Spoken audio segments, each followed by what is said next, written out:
Әнші Қайрат Нұртастың інісі Заңғар Нұртас қуанышты жаңалығын жеткізді.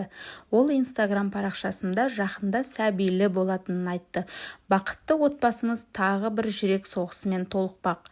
Иншаллах, ғажайыбымыз дүниеге келеді деп жазды ол.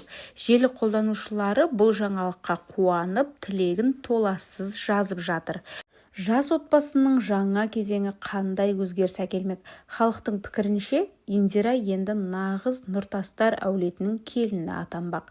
Индираның өзі үшеуміз ғана тұрамыз, ата-енеден бөлек шығу ойымызда жоқ деген болатын. Демек, ол отбасылық дәстүрге берік ата-ененің қасында жүр. Гүлзира Айдарбекова тек продюсер ғана емес, нағыз ана, әже.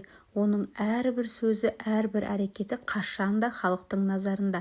Енді ол тек ұлдарының емес, келіндерінің де, немерелерінің де тағдырына куә болып отыр. Индираның аяғы ауыр болғалы Гүлзира үшін үлкен мәртебе.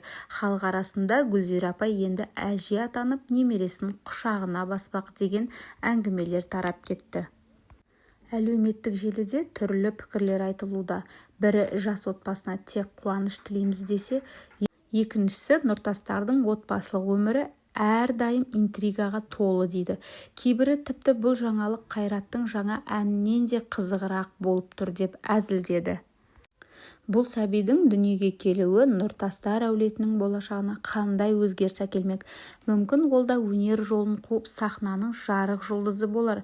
Мүмкін ол мүлде басқа салада өзінен із қалдырар. Бірақ бір нәрсе анық, бұл сәбидің өмірі халықтың назарынан тыс қалмайды. Заңғар Нұртастың жарының жүкті болуы жай ғана отбасылық қуаныш емес, бұл үлкен әулеттің, үлкен сахнаның тарихындағы жаңа кезеңнің басталуы. Халық әрқашан Нұртастарды сахнадан да жеке өмірде де бақылап келген.